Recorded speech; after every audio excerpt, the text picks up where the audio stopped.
Mika's apartment. Everything seemed normal until the air grew thick. A sharp scraping sound, a perfect 1 centimeter crack behind the shelf, and then the movement.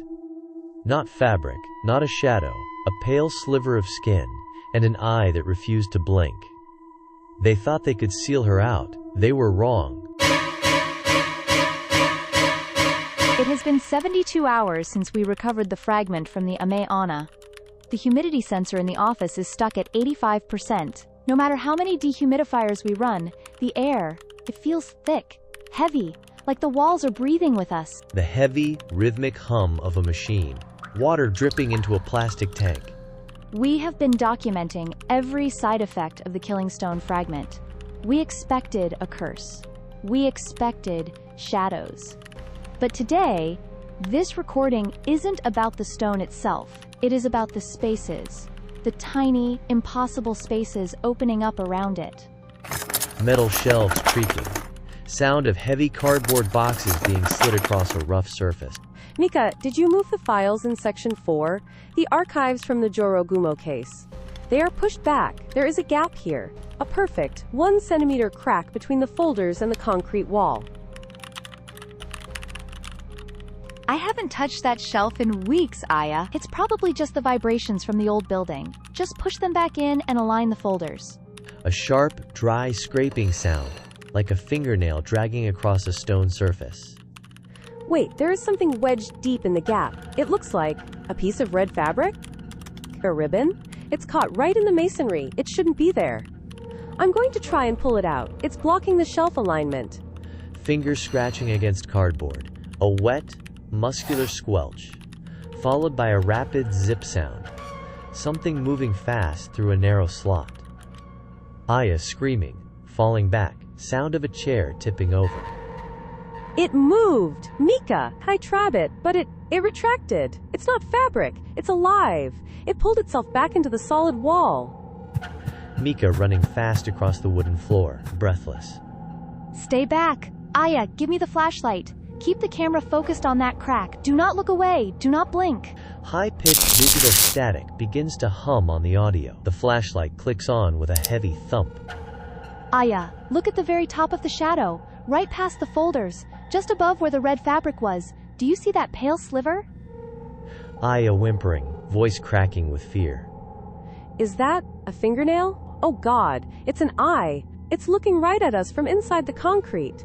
It's so small, Mika, but it won't blink. It's just watching us. Mika is frantically sealing the shelf gap. It's sealed. I don't care if it's in the wall or behind the concrete. If it needs a gap to watch us, I'm taking that gap away. Aya, check the other shelves. Every single one. Aya, voice shaky, she's scanning the room. Mika, it's not just the shelves. Look at the floorboards near the server rack. And the window frame. There are gaps everywhere. Gaps we never noticed before. We spent the next hour in a fever. We weren't investigators anymore. We were prey trying to board up a sinking ship. Silver duct tape became our only weapon. We sealed the door frames, the gaps under the desks, even the tiny space between the monitor and its stand. A heavy object being moved. A metal desk dragging across the floor. Mika, come here. Under the main desk. Behind the Ame-onna's containment box. Mika approaching, stopping abruptly. What is it? Did you find another one? Aya, voice dropping to a terrified whisper. No, it's a card, tucked perfectly into the expansion joint of the floor. Mika, reading slowly, voice turning icy. It's the same card, the fox mask. But look at the back. There's a timestamp. It's from 3 hours ago. Someone was inside this room while we were sleeping. They didn't just leave a card. They marked the gaps for her. A low, rhythmic thumping starts. It sounds like someone tapping a finger against the inside of a hollow wall. Aya whimpering and backing away. Mika, the tape, on the Section 4 shelf.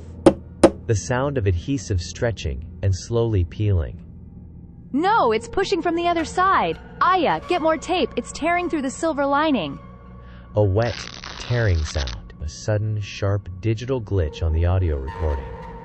If you are watching this, the gaps are not physical. She isn't crawling through the walls. She is crawling through the cracks in our reality. The fox opened the door, and we just locked ourselves inside with her.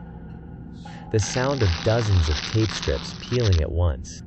A wet, rhythmic slapping sound against the walls, like a tongue hitting a cold surface. Mika, the tape is coming off. Every single gap we sealed, she's pushing through. I can see her hair. It's coming out of the server rack. It's everywhere. Mika, grunting, sound of heavy objects being thrown.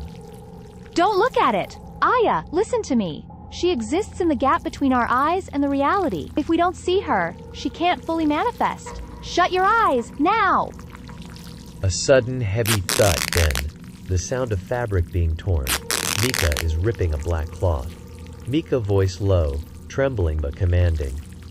Take this. Tie it around your eyes. Tie it tight. We need to find that fox mask card. It's the anchor. It's what's pulling her through. Aya sobbing, sound of cloth being tied. I can't. Mika, I'm scared. I can feel her breath. It smells like old, stagnant water. She's right behind my ear. Mika, whispering, sounds of crawling on the floor. Ignore her. She's only a shadow if we don't give her our sight. I'm feeling for the desk. The Ame-onna box. Okay, I'm near the expansion joint. I can feel the card. It's vibrating. It's cold as ice. The sound of metal clicking. Mika, using a tripod or a pair of long tongs to avoid touching the card directly. A high-pitched, distorted female shriek, not human, more like a feedback loop, the sound of furniture being violently shifted by an unseen force. Mika, struggling, grunting with effort.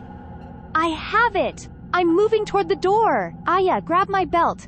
Keep your eyes shut. If you see even a sliver of light, she will have you. Two sets of stumbling footsteps, the sound of bodies hitting the wall. The rhythmic scraping from the walls is now a frantic scratching, following them. The mail slot. I'm at the door. 1, 2, 3. A heavy metallic clang as the mail slot flips open and shut. A sudden, dead silence falls over the room. Only the sound of their heavy breathing remains. The heavy breathing of Mika and Aya. The dehumidifier continues to hum, but the dripping sound has stopped. A long, 10-second silence. Mika, is it over? Can I take the blindfold off? Mika, exhausted. She's sliding down against the metal door. Wait, don't open your eyes yet. Just listen. Listen to the gaps. Absolute silence. No more scratching. No more peeling tape. Okay, open them. Slowly. A low, mournful synth pad begins to play. The sound of Mika standing up, her joints cracking. Aya, gasping. Sound of her looking around the room. Oh God, the room. Look at the tape, Mika. It's all shredded. Like something tried to claw its way out from under the adhesive. The room was a graveyard of silver tape and salt. Every gap we had sealed was now wide open.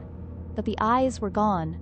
The Sukima-onna had followed the anchor, the fox mask card, out into the hallway. We were safe. For now. Mika walking toward the door, looking through the peephole. Aya, look! Outside! On the floor! The door creaks open, the sound of a camera being picked up. Aya, confused. The card is gone, but there's a small burn mark on the carpet. Exactly where the card landed. We thought we were hunters. We thought collecting the fragments would give us answers. But the fox isn't hiding from us. They are testing us. They sent the Gap woman not to kill, but to show us that there is nowhere they cannot reach. 1 millimeter. That is all it takes for them to enter our lives. A sudden, sharp beep from a digital camera. The low battery warning. Aya, don't move. Look at the camera, the battery compartment. What? What is it? The gap in the plastic.